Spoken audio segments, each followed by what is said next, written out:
So Lev called me, I think a few months ago,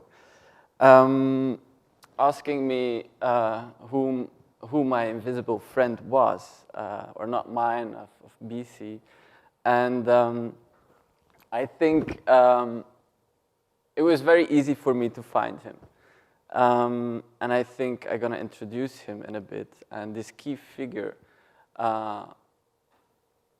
was the person who really kind of set the path of what at that time was still BC architects to become what we are today with the office. Meaning we have these three entities, as Lev as well was explaining. We have BC Architects, which is an architectural company.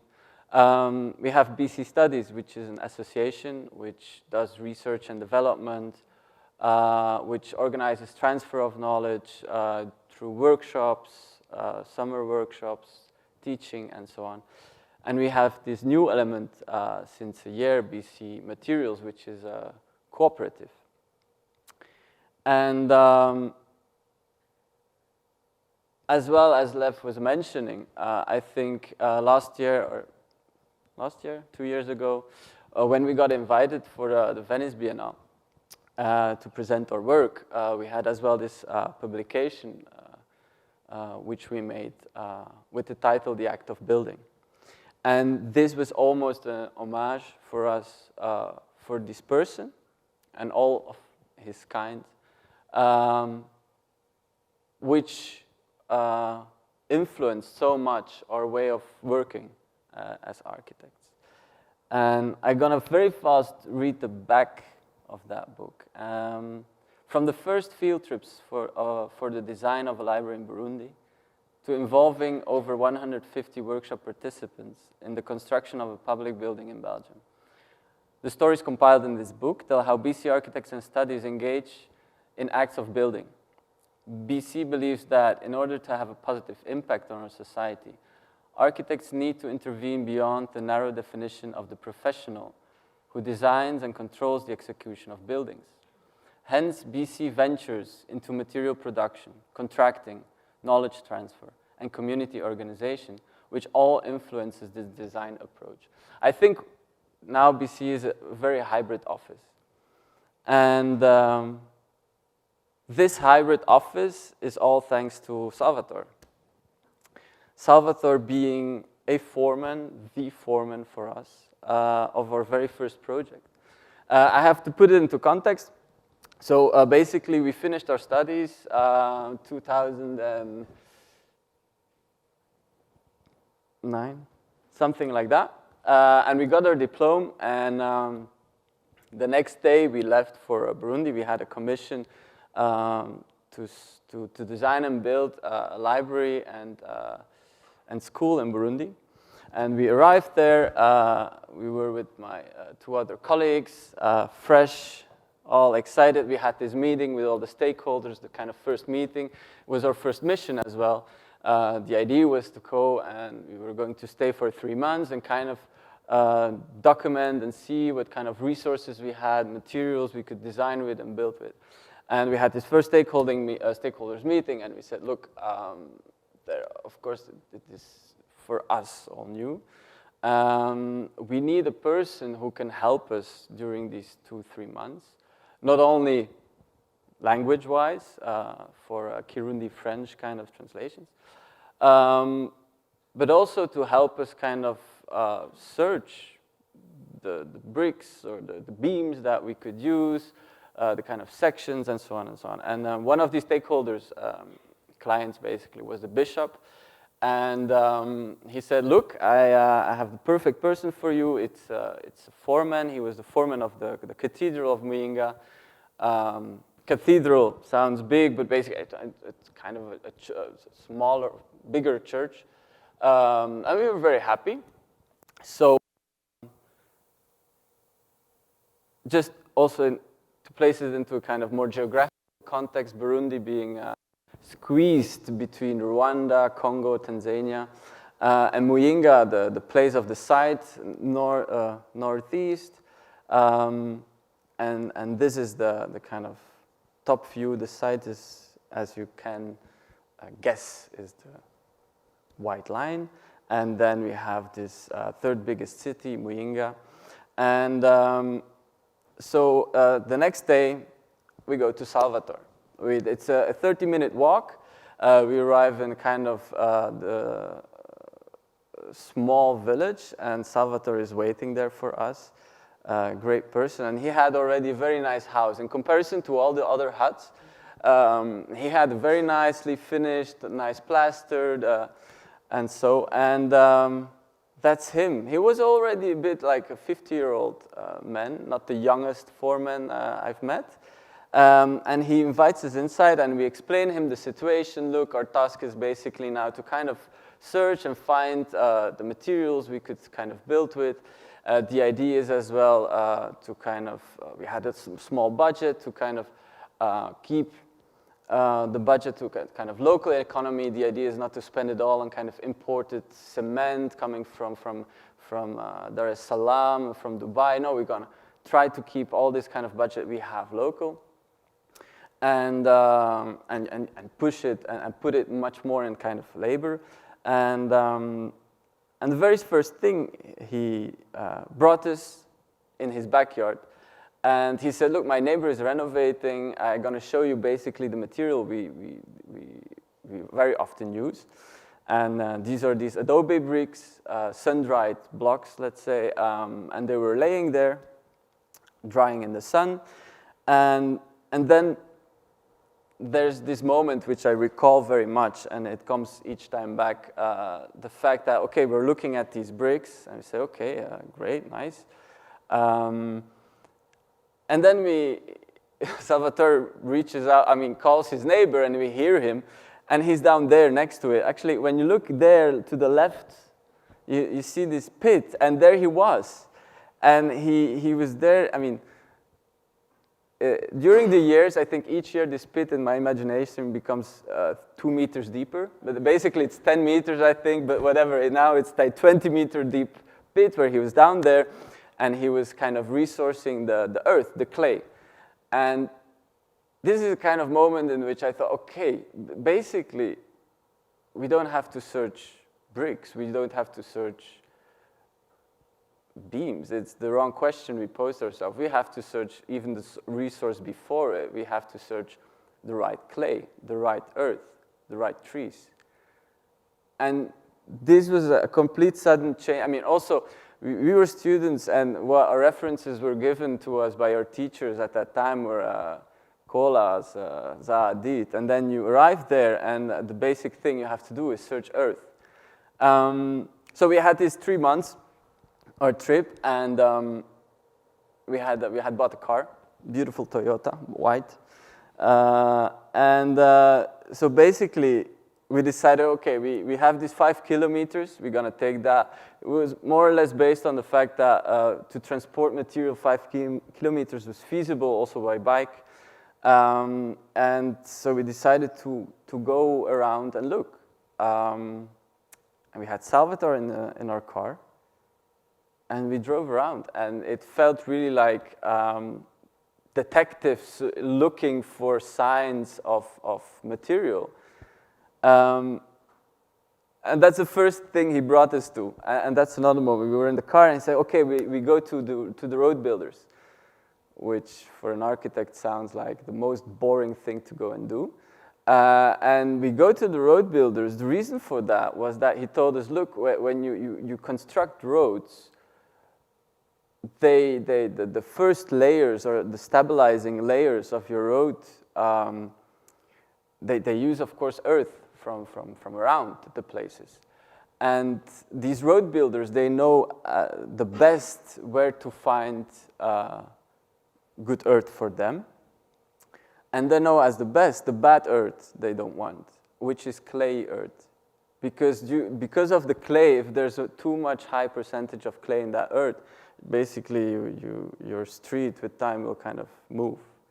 And so he said we go and ask them, and we arrived, and they, well, basically they didn't have any good earth for us, because they sold their earth to the dam builder. Because the dam builder The bad earth of the road builder is the good earth for the dam builder, because he needs, at the bottom of his lake, he puts a layer of clay in order to kind of create a closed layer, permeable, in order for the water that is caught by the dam not to infiltrate and get lost.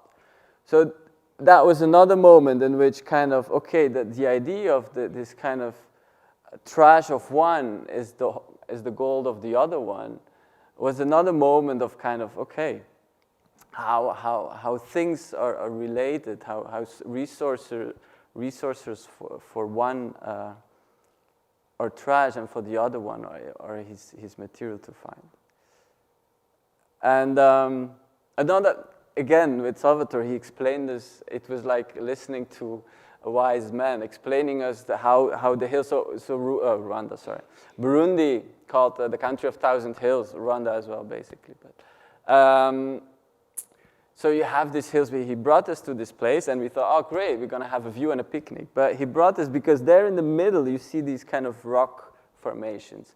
And he was explaining us that there was a kind of a rocky layer which sometimes appeared and was eroded as well with time, because when it rained, all the smallest particles, it's like with rivers as well, the smallest particles being the clay particles, when it rains, they go all down to the valley.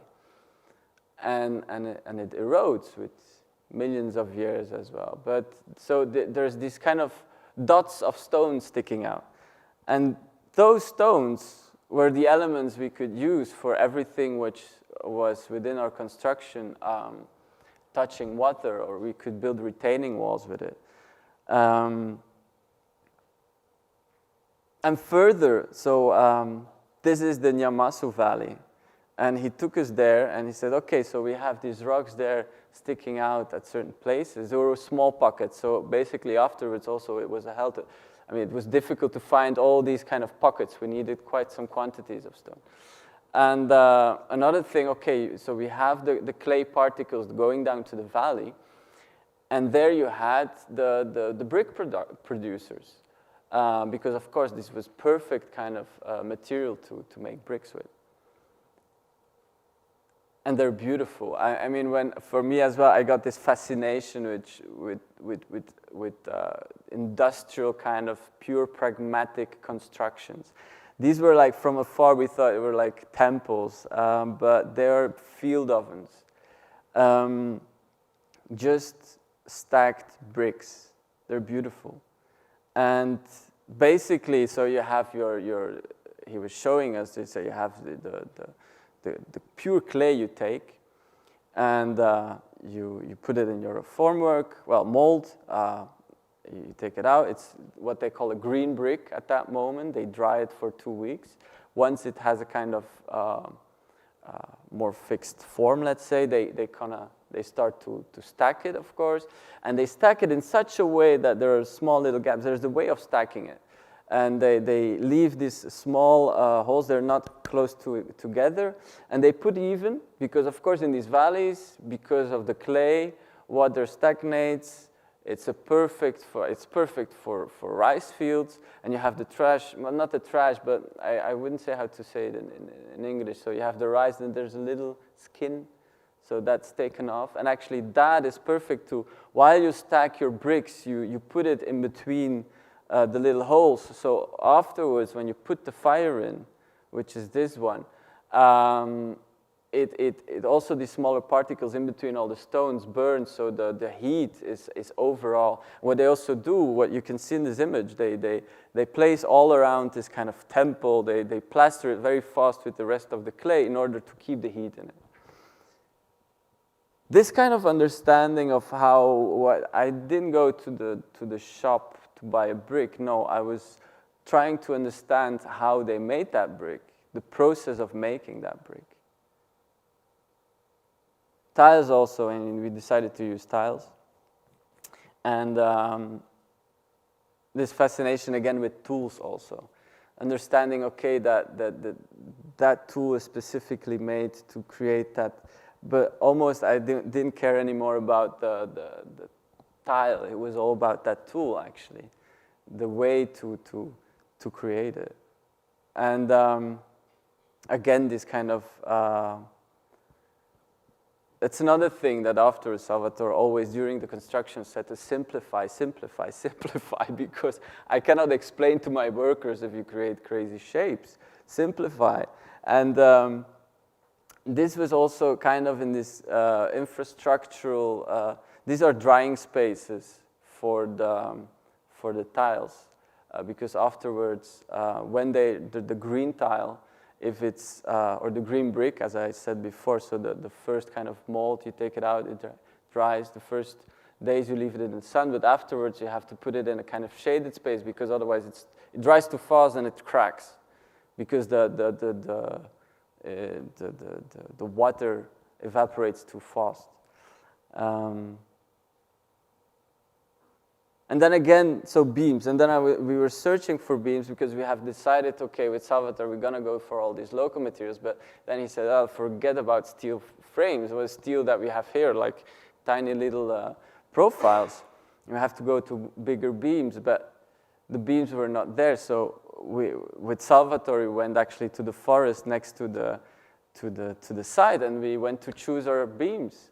Not beams, we had to choose our trees, and it's looking at your tree and like, okay, that's long enough, I can get 2 out of them. And then we walk a bit further, I like that one, so we leave it. So it's finding kind of your tree to cut. And then there were these guys who, and also there's a kind of, suddenly you accept also errors, because of course within that trunk that seemed so good, once that person cut it by hand, the hole, and there's sadly enough within that there's a kind of knot, and you say, bad quality, that's 2 weeks of cutting. So you start also to feel much more as a builder, understanding that errors can happen. And that's another material. This one was actually with Salvatore later on during the building site as well. So we had decided we're gonna make in the library enormous hammock. Perfect for kids, wonderful, who never like to read in a hammock. And we went in search for kind of, okay, how can we make this hammock? And we went to the market to find, okay, what types of ropes do they have? And then Salvatore came to us and he said, yeah, but guys, we have like sisal. And we said like, yeah, what's sisal? And so this sisal cactus was growing all on our field. And they showed us to us, and then still we didn't really grasp the point of, yes, what? But apparently, this sisal cacti is a perfect plant. It's a fiber-filled plant, which is used to make ropes. So on the building site, we had these 2 guys. All the other builders were very jealous of them, because basically their job was like walking around and they were continuously making ropes, chit-chatting with everybody. And then you had these masons like sweating the whole time. And at a certain moment they say, yeah, but why do I have to come to the building site? I can do that at home. So basically then we started to pay them not kind of with daily money, but kind of per meter of rope. And the nice thing, again, okay, you can say, perfect, we can make ropes, but how do you make a net? And then Salvatore, he told us, okay, but I know a hunter, because who does, making a rope, that's one thing, but how do you make a hammock? And he said, well, the hunters, they make them, like small scale, of course, but they hunt rabbits. And they have this little kind of nets they use. And so this hunter, Salvatore, invited him on the building site. And he's the one at right-hand side. He taught the guys, which were 3, how to do it. So he basically showed them how he knitted, made knots, and trying to how to create this kind of nets. And then we made pits, because of course, again, we needed to understand what earth we had around, but also what earth or resource maybe was hidden under our terrain. So we had all these pits made to kind of see also until where do we have to dig. And then we had our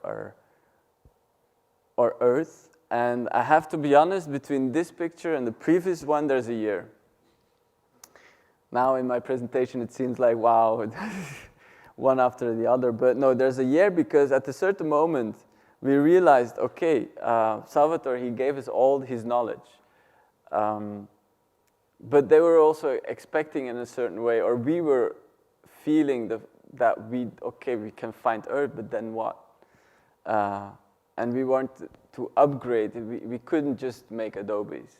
We had to upgrade that. We had to be able to kind of upgrade it to kind of different kind of stuff. They connected it very often with the huts they had. And that we had to avoid. So we left. What did we do? We went back to university for a year. Cratère, which is Earth Architecture School in Lyon.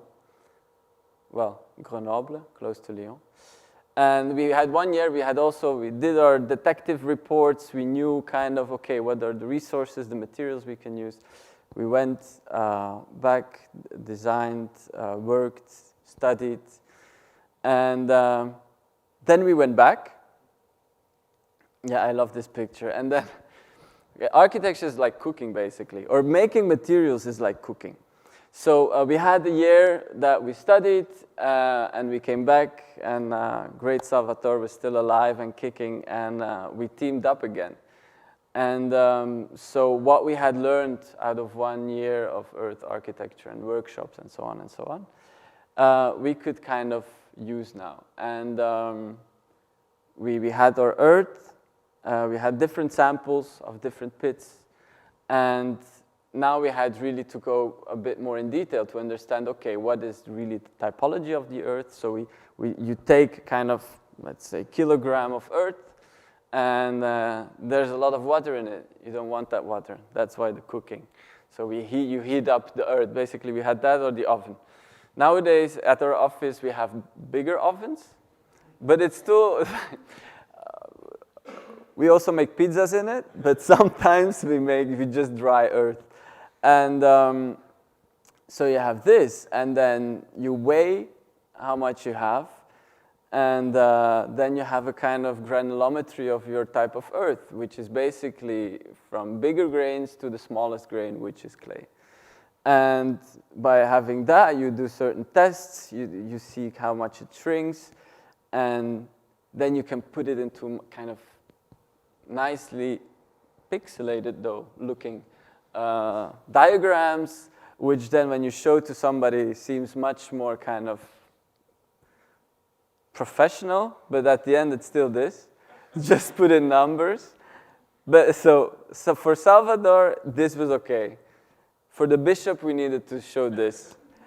And based on that, we determined and said, okay, look, because of course, when you say earth architecture, you say, there's a lot of techniques you can use, but based on these kind of tests and graphics, we decided, okay, these are the certain techniques we're interested in using because of this type of earth. Well, I show it immediately. So we decided to use a CB technique, compressed earth blocks. Because also the reason why we chose that is because there's a machine in between the source, a resource, and the end product. And that machine gives it an industrial look.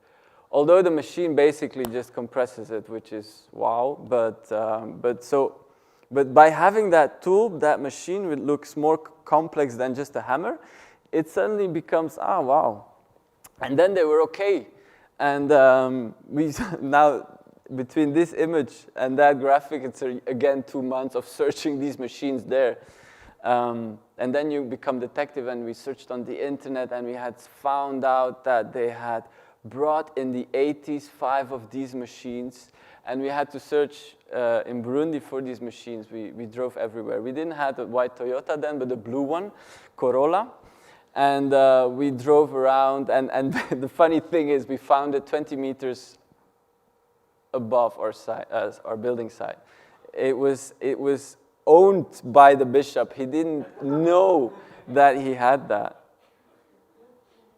So, but we got one. And then the thing is, okay, again with Salvatore, I mean, God, when do we start building, he thought. No, because then we had our machine, and then we have to test. And then we made these blocks with different kind of colors and what architects like, which sample do we use, or, so different colors, but of course, that's not what is important, it's the strength that that block had. And then again, we looked, okay, are we going to control that brick is solid? And then we had this discussion with Salvatore and stuff, and he said we need a machine to test it. And then it was not Salvatore who came up with the solution, but it was Mr. YouTube. And Mr. YouTube is like, you type in machine to test bricks, and basically it shows you machines, and you have a kind of manual. And this was our machine. And Simba cement bags were 25 kilograms, so perfect kind of way of kind of seeing and looking when our stone broke. And because of that, we could define, okay, this mixture looks good. So we had to do that also during, because you make one good, but of course, if that day Salvatore was sleeping and they weren't compressing enough, so we had kind of testing each kind of batch of 800 stones, we tested one. And okay, we found out Salvatore, I mean, again, the foreman here is not the foreman there, the kind of knowledge he has of these kind of resources and how, and it's enormous. But this is also something which I personally love to do now, and that's the building site organization, because, and this is something that architects don't need to do. The contractor organizes his thing. I mean, you search a contractor and he does the thing, and you're controlling that the result is okay. But here, because we didn't have beams, we had trees. We needed to cut them, we needed to dry them. We didn't have a brick, we had earth, which I had to sieve, which we had to compress, which we had to stock, which we had to cure. And so we needed to organize this building site in an efficient way, because it was not a building site building a building, it was a building site producing materials first, storing them. And so we had these designs of building sites.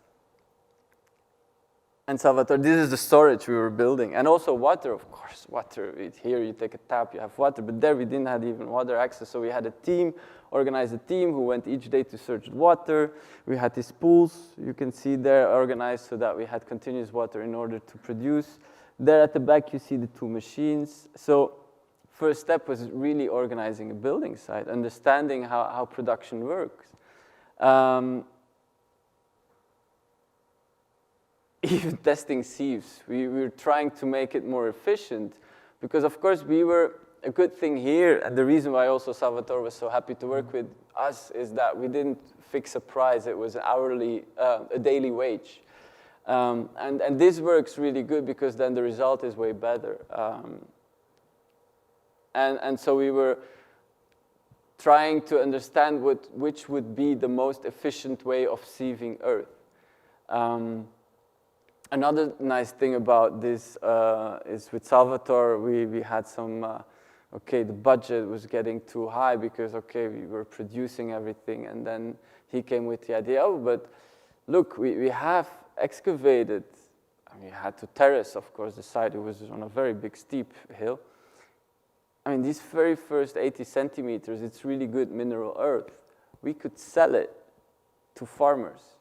And in exchange, we could ask their earth, which is very often clay because it's more down in the valley. And so next to producing, we had a shop of earth, kind of selling earth to farmers in order to get that more clay earth. And communication. I learned a lot about this. This is, here you can see actually in this picture, the mineral earth, because also something that I had learned at the time, I thought, okay, we have these terraces, perfect, right? We're gonna plant trees and things are gonna grow, but no, after 80 centimeters, there's not a lot of minerals, so plants don't grow that much. But yeah, communication-wise, it was lovely to see how he thought to his workers, because he's not the chef de chantier, and that's why I love foreman, because the building site manager and stuff, he has a kind of money system going on here. He needs to kind of get some percentage of what he gets. So he was a foreman. He wanted to do a good job. He had a daily wage. He didn't care about gaining more. No, didn't care. And he had people on the building site which were TTs, tout terrain ou tout travail, and after this building site they became masons. When I went, because to find these pictures it took me quite a while left, because I was like, God, I have these vacation pictures all between. I was like, oh no. But I couldn't find the pictures of the party at the end of the building site, because of course we had to crown these kind of tout travail in masons, because during the building site, they learned how to mason. This is a moment where with the head mason, so you had the foreman and then the head masons, they were looking, okay, how are we gonna, which kind of bonding of brick bonds, yeah, in English, brick bond, yeah, are we going to start with? And this is another picture even bigger in the sense that everybody was all together watching and understanding, okay, but what if we put the brick here? No, we have this problem. And I think this is the crazy thing, that it was not, we didn't have any contracts. Imagine here, no contracts, no. Here there's no contract. It was pure trust. Trust that if something goes wrong, we're gonna find a solution. And everybody had just this one goal, finish and do this building. There was not kind of, yeah, but you said this and you said that. No, it was okay, whatever. Problem arrived, problems can be solved. So this kind of teaming up with him and not seeing him as a foreman, we saw him as Salvatore. He was an architect better than us at that time. So it was a complete different way of I realized I had to be very humble towards him, very humble towards builders. Next to it, because of this energy which was created, several other things happened. Besides, we had a youth club, of the local youth club coming and wanting to help, and then we said, okay, yeah, you can make the abat-jour of all the lamps. We had organized workshops for architecture students who came, and Salvatore taught them how to make adobes and earth techniques and so on and so on. And again, so this is the result, is the library. And when you see, he hammered when I was saying, okay, easier. So we found a kind of waste system that we reproduced in order to have a low threshold also in working, so that there could be a kind of prototyping. The first column, we missed it there. Okay, the second will be better. And so this kind of creating a rational, pragmatic rhythm, not even rhythm, or building structure following the material that we had. And this is the giant hammock, but I'm gonna show, and also actually, so again, the sieving, which happened, the smallest particles we needed for the bricks, the bigger ones at the end we used to kind of create all the squares in the project. I'm gonna show you the movie of the construction, and you're gonna see Salvatore. There he is. But no, so as I was saying, for us, we finished university and we did this project. So you can imagine very often, when I look at this, I remember suddenly, this is a project of 200 square meters. We had 100 workers. 100, I mean, this is the pit, by the way, that we created. Enormous pit. So 100 workers, also how this kind of human organization was so incredible. I lost track what I was saying. That's the problem when you have movies in front of you. This is, by the way, the machine. So we had this earth sieved, and there was one bunch went to the other one. Everybody had his jobs, and then these are the blocks who came out. They had to be very careful with this. That was a very important part, and they received also gloves. They were like they were kind of special force. At the brick makers, it was the special force of the building site.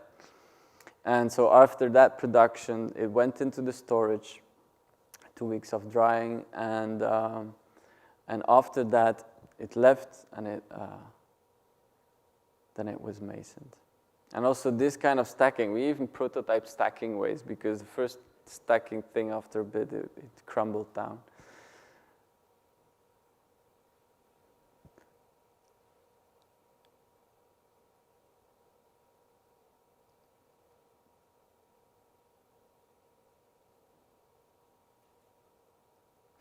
So construction-wise, actually, those columns that you could see there were, that's the beam construction, which just happened. I was always afraid of his feet, and then we had also this planning, because we didn't buy those beams. With the beams, we had to make some months before, because they had to dry, because otherwise we would place them and then they would just bend.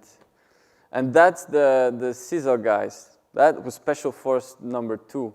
And that's so that this kind of work that they did, I was so fascinated by that. There's our hunter. And then so you go from, and you see it all happening.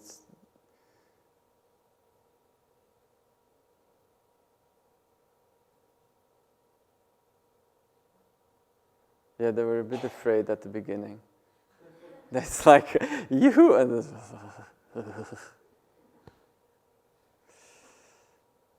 so no, all that people.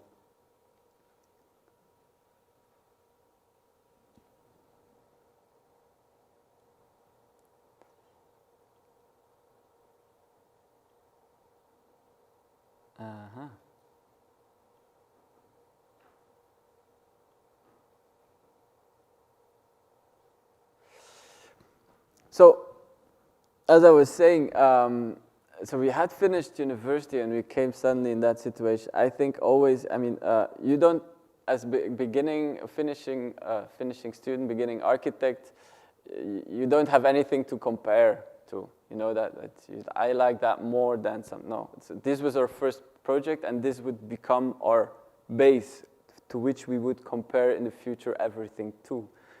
And we thought that what we had done there was architecture, that when we went back to Belgium, basically, well, that's how we're going to do it.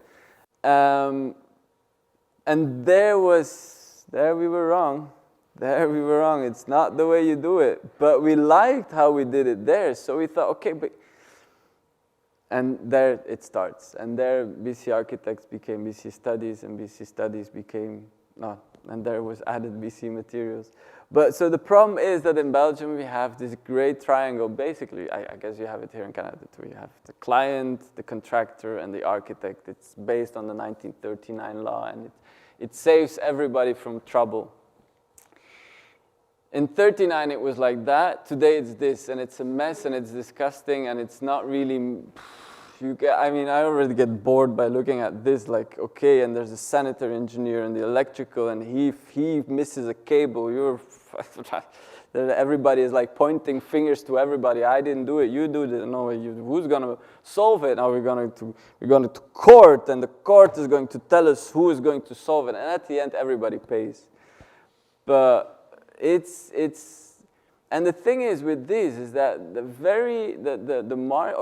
ability to experiment is very little, because you need to convince all of these, and they're not going to be convinced by you. And so doing innovative projects is very hard within this context. And what we actually did in Burundi is based on a very medieval, to a system of medieval times, the master builder, in which you have one person who kind of combines all the aspects. It's a non-linear process, and it supports a lot of kind of aspects. And so this is where we kind of grew towards in our past years. A kind of one blob encompassing kind of, or becoming a modern master builder. And that's all thanks to Salvatore. What I'm going to show now, and I think this movie or video is very nice to see in juxtaposition to the one you previously saw, is a project we did 2 years ago. It's a competition we had won, and basically it shows you how we translated our experiences, or our experiences with Salvatore in this project, to kind of Belgian context, and put it to or take into consideration that this is a public building. While it goes, I'm going to explain the context. This is a competition we won for a botanical garden and bio school, bio class. I don't know if it's the correct word, but basically it is a school where other schools go to, or it's classrooms where schools go to when the kids learn about nature, biology, whatsoever. So it's this kind of external classrooms for schools where they go to. And it's set in an old hangar and of the military. It's within a very nice and beautiful park. Within the hangars, the second phase, which is being built right now, or the botanical gardens, the roof are taken out, and you will see still the kind of setting. And what we did here is we built a whole construction with the earth of the site, which is, it seems very logical and normal. We use the earth from here. We're gonna elaborate processes. We're gonna make bricks from it, and we're gonna build with it. It's very easy, but it's very hard according to legislation, normation, everything. And we needed 20,000 of them. What you see here are the workshops. So we had in this 150 participants, because we had a workshop of, I think, 2 months, which we separated in parts. And because, of course, so one thing, it's very hard. So actually with the workshops we organized with BC Studies as a subcontractor of the contractor. We are operating here in a very gray zone. Nobody can do anything to us, but we also cannot really speak about it, in the sense of it's very gray zone-ish. Yeah, look at the video. I'm actually jumping from one thing to another. There's no linear talk, what I'm saying now. It will come afterwards. This is the hempcrete workshop. So we organized 2. There was the blocks we made, and then the insulation and the whole cover was as well done in a workshop. It was winter, it was freezing cold. And hempcrete, by the way, just about the material, it's hemp, of course, and lime. which is combined together, and it's very insulative, very good material. We even did the roof, which is new. And it's done because, of course, there's part of the roof which will go away from the front and the back, because within this hangar there will be all the botanical things, plants. And so there's no rain going onto it, because actually the hempcrete, you cannot just use it like that exterior-wise. But because it's protected from rain, we could do that.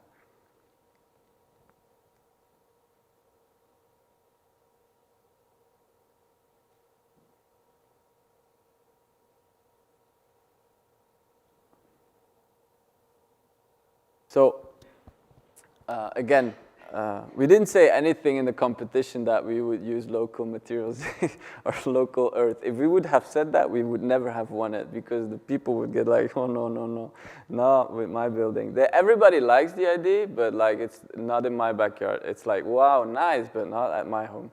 And so here we also, with competition, we don't really talk about it. We use words like Lev said, like sustainable building material and locally resourced, but we don't really explain them what we will have to start doing when we actually put it and translate it to reality.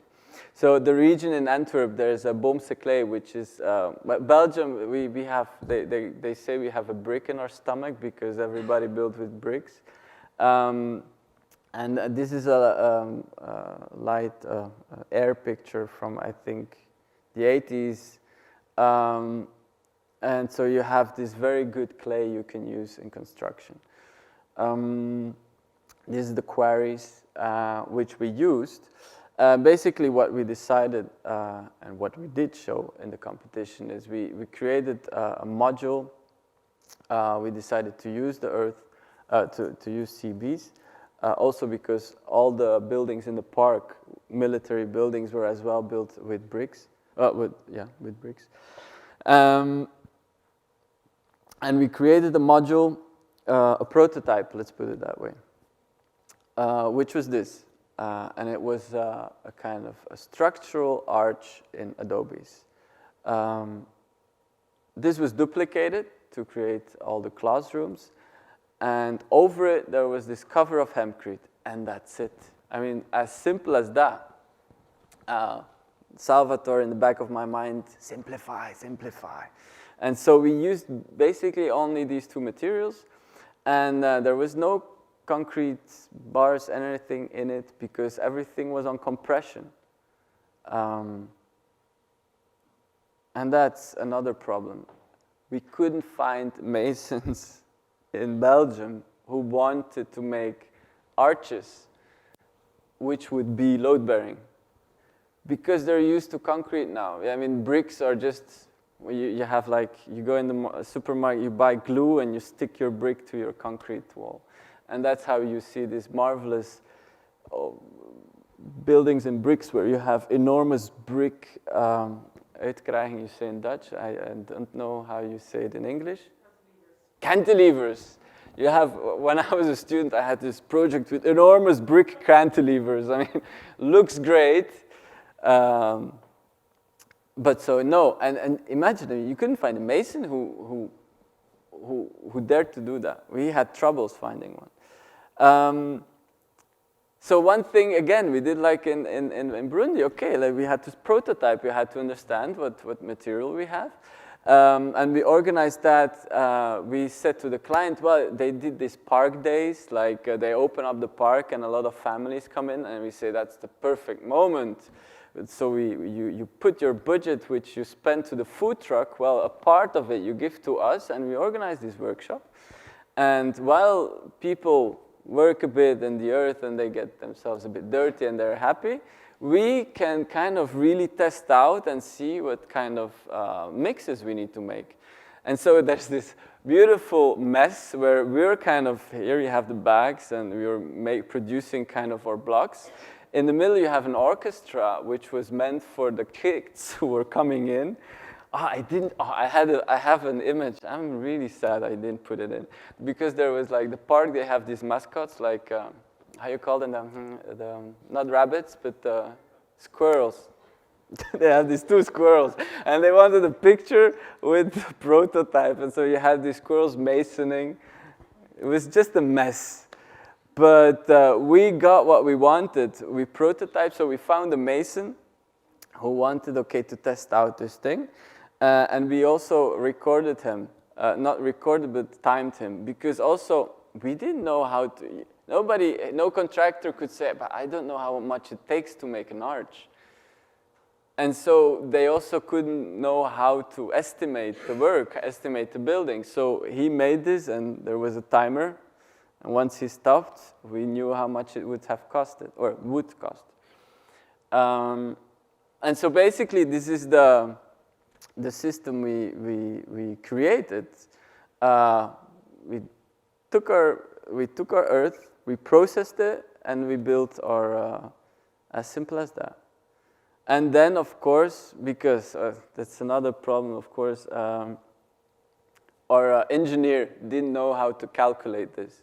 Because he said he didn't know how to calculate an arch with CBs. Because one, your material is like, we didn't have a fish technique which we created, like, no, we processed them ourselves. So we had to make one.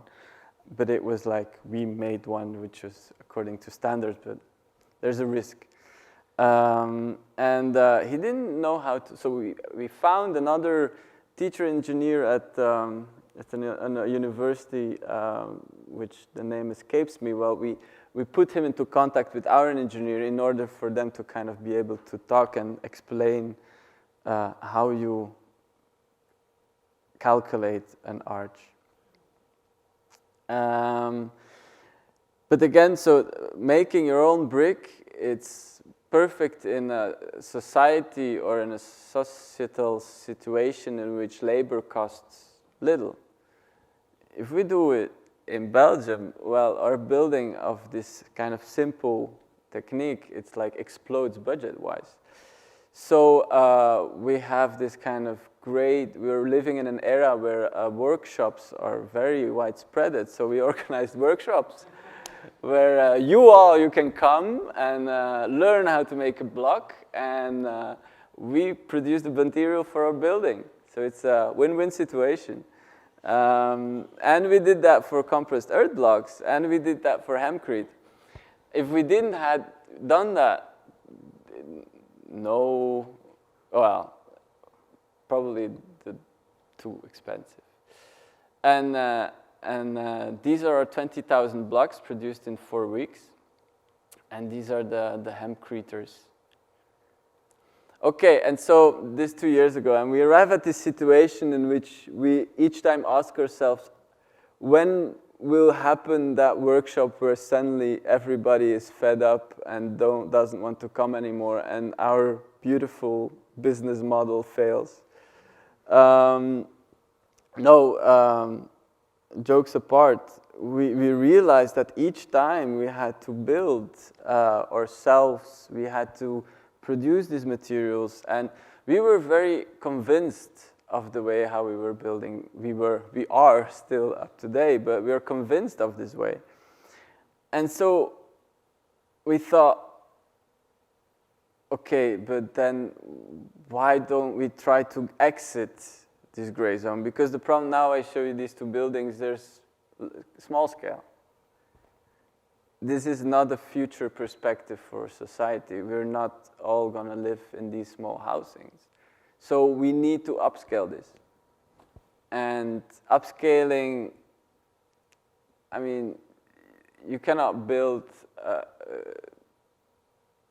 this building with workshops. I mean, it works with these square meters, it's okay, but so one thing is upscaling, another thing is creating norms for these materials, because we were not able to each time go through these procedures. We're getting old too. I don't have the energy to, you cannot imagine how much energy there goes into it. It's like, one, you have to be lucky the workshop participants get along, because and then you have to, it's like Boy Scouts, you know, you need, hey, and today again we're gonna produce 2,000 blocks. So we needed to kind of find a way to upscale it, and we thought, okay, BC materials, or the idea BC materials came, in which we were going to kind of frame that whole part, what we were doing, this kind of producing materials.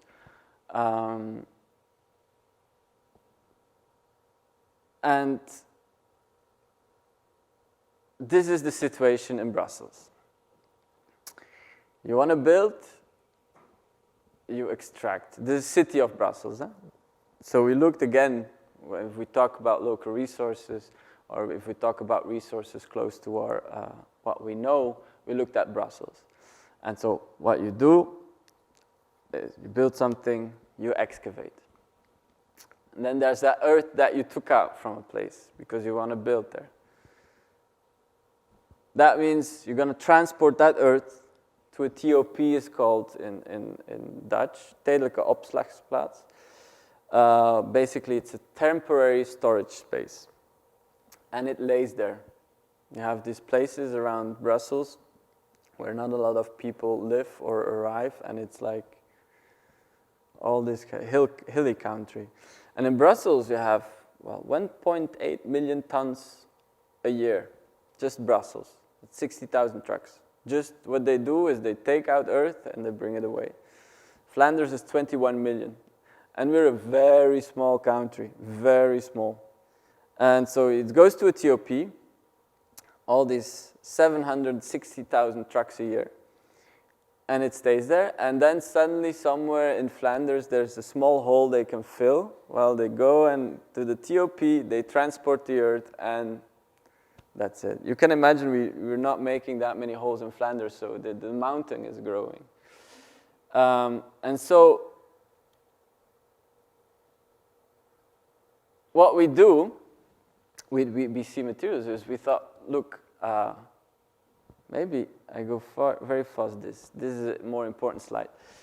I love cartography. I love geology now. After Salvatore, this kind of understanding of what is beneath us. And this is a section through Brussels. This is a section, and you see that purple line. That's clay. There's a lot of clay. It's there. And so the Brussels, underneath Brussels, you have a beautiful layer of clay, you have a beautiful layer of sand. And so all what is actually brought away is a perfect building material, which is nowadays seen as trash. So these kind of contractors who excavate, they make a parking, they have to pay the city to take away that trash. What we do is, with BC materials, is we do two things. One, we have a modular or movable, not modular, movable kind of machines which go on site where the excavation is happening, and we immediately produce out of the resource a building material. Or there's another system in which we get an order, and we call De Meuter, which is a company which has 90% of all excavations in Brussels. Very handy. Monopoly in this case is handy, so you don't have to call like 300 people. There's one guy and he has 90% of the earth. And we call him, and then he says, well, I've got this from Toisson d'Or, or I have this from the Dansart Street. Which one do you want? We want a brownish color.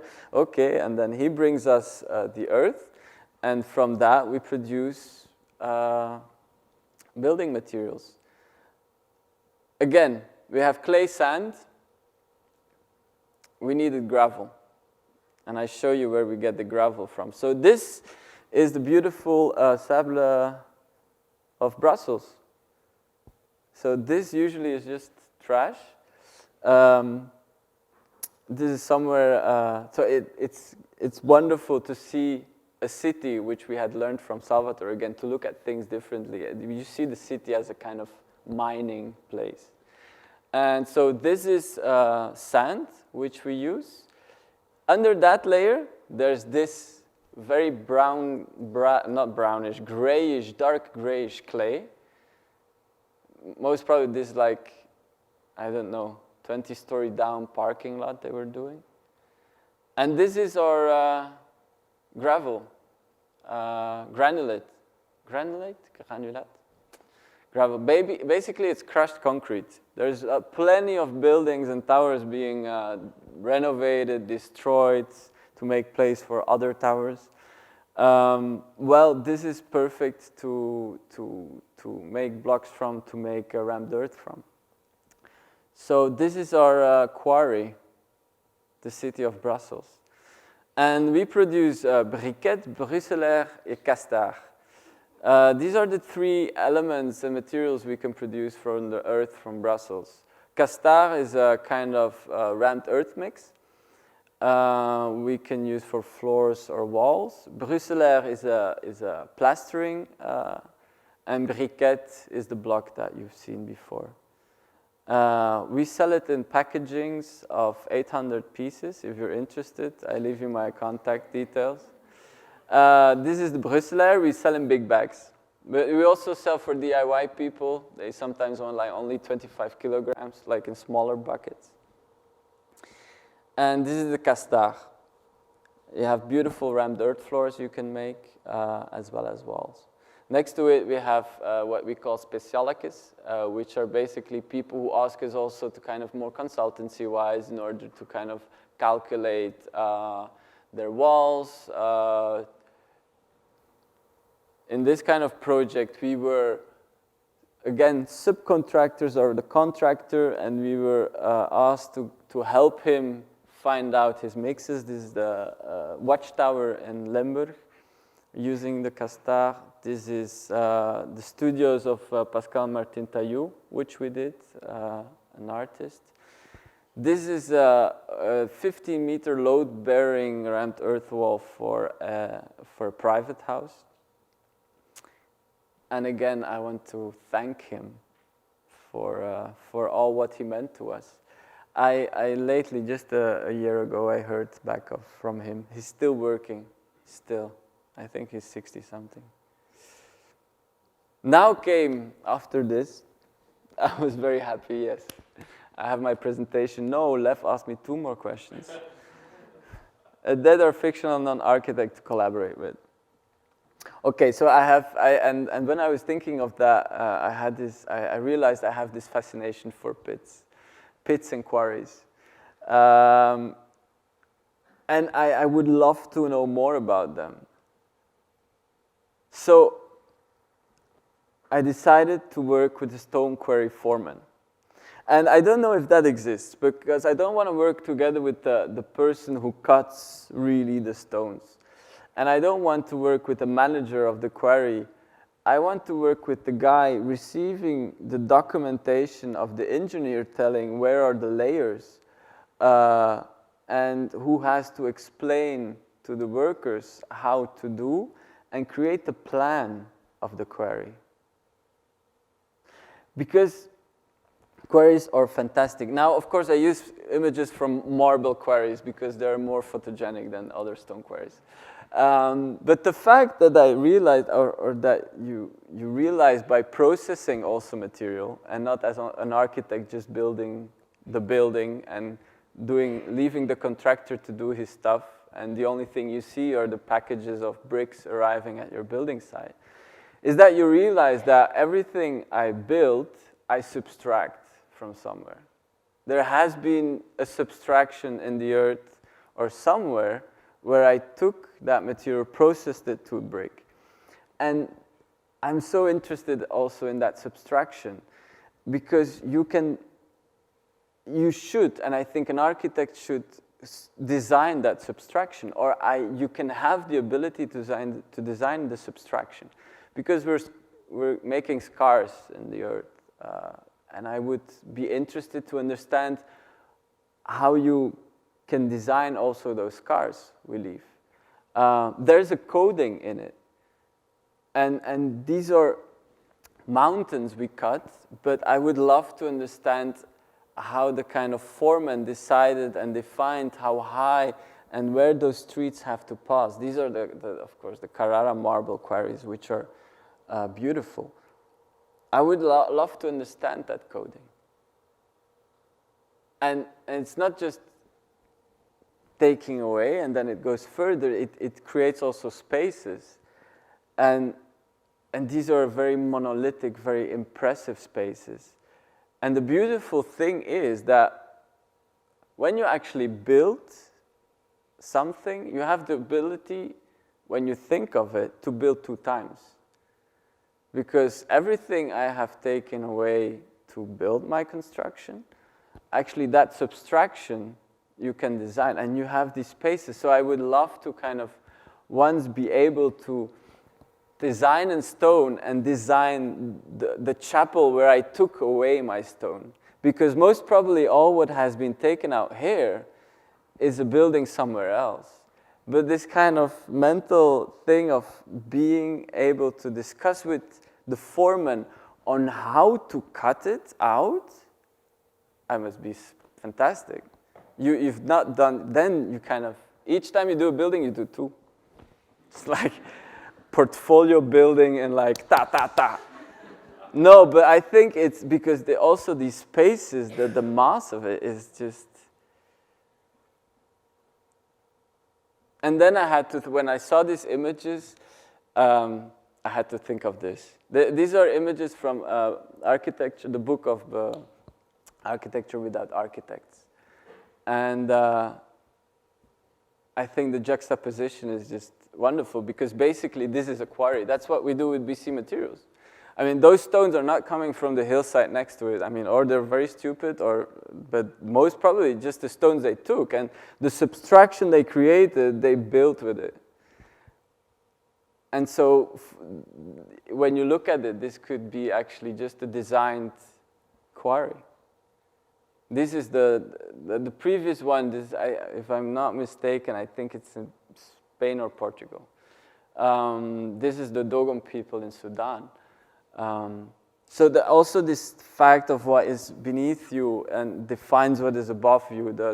We're discussing with Lev, like here I've seen here in Montreal, you have this grayish stone. In Bern in Switzerland, you have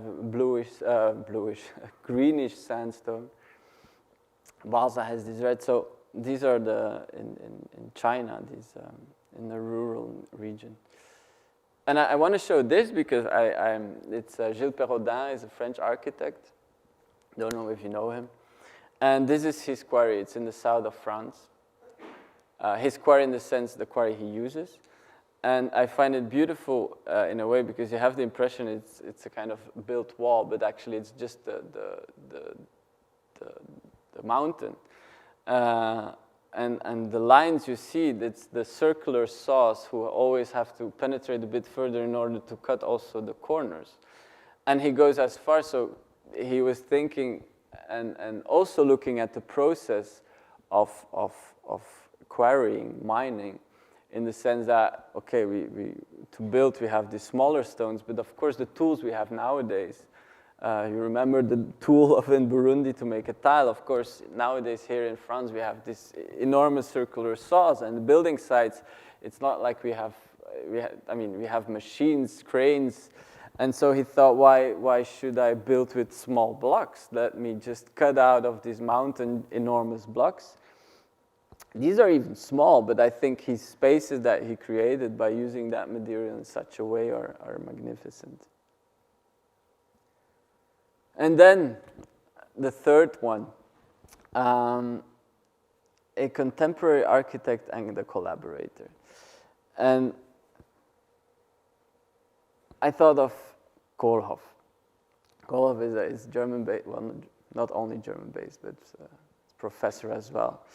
And for me, I know him for his tall buildings, big buildings. And I took it because I wanted to find an architect with this kind of tall skyscraper buildings, also a bit kind of, this is for me a representation of what we build nowadays, a kind of very capitalistic, powerful, economical towers. This is Daimler Chrysler building, of course. at the Potsdam.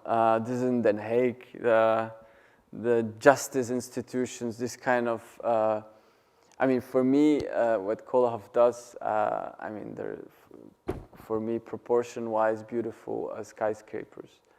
And that's really the representation also of industrialization. I would love to make him work with him. Because also, I mean, this is also brick, but it's it's industrialized. It's not 20,000 bricks as my school. No, this is like 1 billion of bricks. So it's not about the brick, it's about mass production. And then you have him, and that's about 1 brick at a time. I can make 1,000 bricks a day. And the fact that you've seen each brick, I mean, nobody saw all those bricks. But he saw them. And he made a pit for that 1 brick. He went down. And this kind of 2 worlds, I chose also because in Africa, in the sub-Saharan or many African countries, if we know the boom of cities in Africa, it's triple, quadruple. This is an immense pressure on the cities. And I think that there's a scaling up which has to happen. But I don't only believe in this scaling up. So I would love to understand what different scaling up can happen. And I would love him to think about it. And I would love him to think about that, about the fact that what he did there created an enormous pit somewhere. And I would love him to think about that pit, about how what he did there, he should, I mean, I think in the future architects should much more be, it's not like a punishment, it's a potential. You have to see that at least as a potential. And when he works with him, there's a second issue, and that's time. As an a beginning architect, we did a building, great, the office was existing 1 year, 2 years, I don't know. I was working part-time. I mean, I still needed to work in another architectural office. And then you need to have more financial means, you do more projects, then you get there, okay, full-time. More projects, okay, and then you little by little you want psychologically maybe to raise a little bit each year your salary, I don't know, just to be sure that you grow little by little. And then, okay, more projects, and that certain moment you realize, okay, it's like you need more, you become a machine. More projects, more projects. So also, that's one of the reasons why we have BC Architect, BC Studies, BC Materials. Because we decided, okay, instead of doing 15 projects, we do 2, but we get more into each aspect of the building so that we can kind of, 1, be much longer part of it, and 2, we can get from the budget of the construction as well, and from there, and the research. But so the issue of time also becomes relevant in the sense that these buildings, and then I think of this. This is a statue in Antwerp, and it's one of the few statues I know, and it's a statue for Upscaling. Upscaling is a master builder of the Cathedral of Antwerp, and a master builder, he did 1, 2 buildings in his lifetime. To do that building, he's gonna make his lifetime bricks. And the idea of, I mean, we don't know that anymore, but I sometimes ask myself, what is it if you build as a master builder or journeyman, they were called at the time, the workers, that you work on something, but you know that you will never see it finished. You will never see it realized. What it would mean for us architects to work on that, knowing that maybe you will never see it finished. And then I'm gonna finish here. And I don't know why I placed this, but I think I love this. I don't know if you know it. It's an artwork of Francis Alice. It's a movie. And in that movie, he asked, I think, some hundreds of students to come, and they actually moved the mountain 1 centimeter. So they shovel the earth, and they move the mountain 1 centimeter. I have no idea why I placed it after this, but I think it's just a nice way how to finish it. Okay, that's it.